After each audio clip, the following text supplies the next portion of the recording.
subscribe and hit the bell button to get notified. Ayan mga kapisik, magandang hapon sa inyo kapisik. Pakita ko sa inyo yung update na naman ng pinagawa nating bahay. So, ganito. Ayan si Janet. Kumustahin ka raw ng mga kapisik? Bago natin yung mga kapisik. Lagi sa drone. Kumusta kayo mga kapisik-pisik? Wala pa muna tayong kapisik-pisik. Bukas mga lods, papunta pala kami doon sa Bunsadan. Tapos pupunta kami doon sa bukid. Doon tayo cuts and cook para masaya.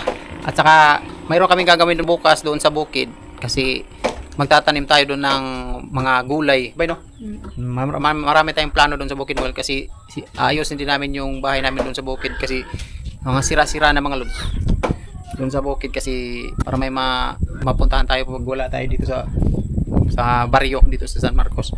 So pakita ko sa inyo yung progress na naman ng bahay natin. May nagtatanong kasi na yung lagayan daw ng aircon. Ayun, mayroon ng aircon, lagayan ng aircon mga ito. Pinalagyan natin yan. Sabi ni Janet, gusto niya daw na may aircon. Shoutout ko muna si Nanabit sa binigay niya sa amin. Oh, yan binigay daw ni Ma'am Nanabit Malus. Ito siguro dili. Saka ito kay Judith Snow. Oh, just no, yung jacket mga lalo, saka t-shirt. Ayan, pinadala nung package. Salamat. Ayan, thank you. Ayan. So ito mga lods, nagpabricate na kami ng bakal para doon sa extend natin. Ayan, ito, meron pang isa. So, hindi pa muna tayo nagpatrabaho ngayon kasi wala pang materyales. Ayun, nandito yung wala pang materyales mga lods. Ito yung butas para sa aircon. Na aircon daw, kahit maliit lang daw na aircon mga lods, sabi ni Janet. Kasi para kung galing kami magpandaw, so uuwi sa bahay, maganda yung feelings kasi naka-aircon. Ganun daw. Sabi niya, kahit minsan lang daw paanda rin. Kulang kasi tayo ng wire, so pinahinto muna natin yung pagpagawa. Kasi ito mga bakal. Ito yung, hindi ito na ikabit doon sa bakal kasi wala pang tie wire.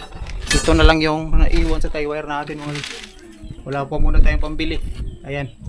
Ayun, ito lang yung naiwan. Kasi wala pa pambili. Ayan. Ito pa, dito na lang nagpabricate kasi mainit dun sa labas. Ayan, mukhang walang nagbago. Punta tayo dun sa baba mga lods. Nakita ko sa inyo. Mayroon akong sasabihin sa inyo mga lods. Nag-comment kasi na mga bubo daw yung mga official dito sa amin. Kasi bakit daw nagpatayo ng bahay dito na delikado na dito. So explain ko sa inyo mga lods. Ayan. So ito na yung may binutasan dito mga lods para sa puting. Yan, inilagyan na ng mga bato-bato o buhangin. Yung malalaking bato. Maliliit na bato pala. May tubig. Dito sa kabila. Yan o. Malinaw yung tubig. Ito yung mga puting, tatlo yan. Kasi tatlo yan mga lods, kasi tatlong poste yung kulang. Ayan. So sa extend yan natin. So sabihin ko sa inyo kung bakit may nagsabi na bobo daw yung mga official dito sa amin, kasi ba't daw nagpatayo ng bahay dito, ba't daw pinayagan tayo na magtayo ng bahay dito sa ganito na malapit sa kalsada. Ayan. So malapit lang to sa kalsada mga lods. Kasi talaga itong kalsada kasi mga lods, pakita ko sa drone.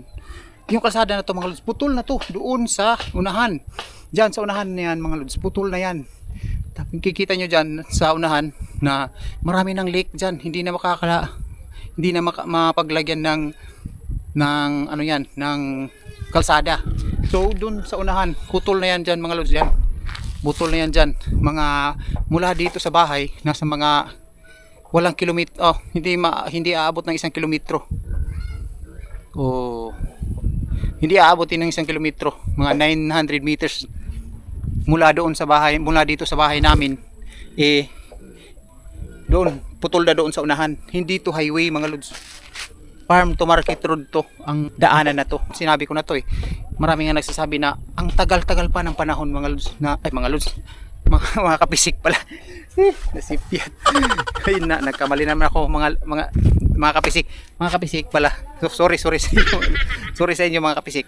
So nakalimutan ko. ang tagal-tagal pa ng mga ang panahon na yun mga kapisik kasi hindi to highway, sabi ko. Doon mga kapisik sa unahan, putol na yan dyan. Ulitin natin, putol na yan. Yung ginawa tong kalsada na to, napakatagal mga lods kasi tambak sila ng tambak ng tambak. Napakalalim yung tambak kasi malambot yung lupa. Yung huyong ba? Yung ano yung huyong sa Tagalog? Yung nakalimutan ko yung huyong. Basta yung malambot ba yung lupa ba? Tambak sila ng tambak. Napakalaki ng gastos nito mga lods. Pero yung kalsada na to, maraming sabi-sabi na kaya nilagyan dito ng kalsada kasi may kinuha doon na treasure doon sa may baliti, doon sa dulo ng ano nito na kalsadang to, may treasure daw na kinuha. Yun ang mga sabi-sabi dito. Yung iba naman ano daw to, project daw to ng hindi gobyerno daw ang nag-project nito mga lods. Ang nalaman ko din yung nag-project nito taga ibang bansa foreigner yung nag-project nitong tulay na to. Sabi nila, yung sabi-sabi, yung mga sabi-sabi lang. Kasi daw mayroon daw yun lang sabi-sabi. So wala pang Duterte to. Hindi pa Duterte yung ano nito. Hindi pa Duterte yung hindi pa nakaupo si Duterte nito mga lods. Nasimulan na to. Hindi nasabay lang siguro sa build program ni Duterte. Nasabay lang kaya pinagkamalan na sa gobyerno. Pero coordinate din sila sa gobyerno mga lods ng Bunawan. Local government ng Bunawan na coordinate din sila nito kasi Bunawan to na location. So yun yung sabi-sabi lang mga lods na kaya nilagay tong ano to. Standard to mga lods na daanan. May nag-comment kasi na ang mga bobo daw yung mga official dito kasi hindi daw tayo sinaway na delikado daw dito sa gilid ng daan magbahay. So may nag-comment kasi. So yun pinakita ko sa inyo sa drone na putol ang kalsada na tumulot. Hindi ito dire-diretso. Punta kayo dito para malaman nyo kung anong sitwasyon dito sa kalsadang to at saka dito sa bahay natin. So yun, hindi nga kami sinaway mga lods ng mga barangay dito. Huwag kayong huwag kayong magbahay diyan. Hindi naman kami sinaway mga lods. Alam to ng konsehal na si kapitan dito, alam to mga lods. Alam nila to, kapitan dito. Pwede dito pinapabahayan kasi to ng mga tao dito sa gilid kasi ang mga tao doon sa mga gilid ng ilog sa Agusan River dito na magbabahay sa gilid ng kalsada. Kaya daw pinatayo ang kalsadang to, sabi nila. Ayan, sabi ng local dito sa Bunawan na Agusan del Sur. Ganun mga lods yung pananaw dito ng mga opisyal. So yun, maraming salamat mga lods sa inyo. Maraming salamat sa inyo kapisik. Nakalimutan ko na mga lods. So pasensya na kayo mga lods. Palaging lods. So pasensya. Kung loads pa rin yung tawagan natin kasi nag-goodbye na tayo sa loads. So sorry. Pasensya. Ayan mga kapisik. So yun yung pananaw ng mga official dito mga kapisik. Ayan. So yun mga kapisik. Sana naintindihan ng nag-comment na ganun yung sitwasyon dito.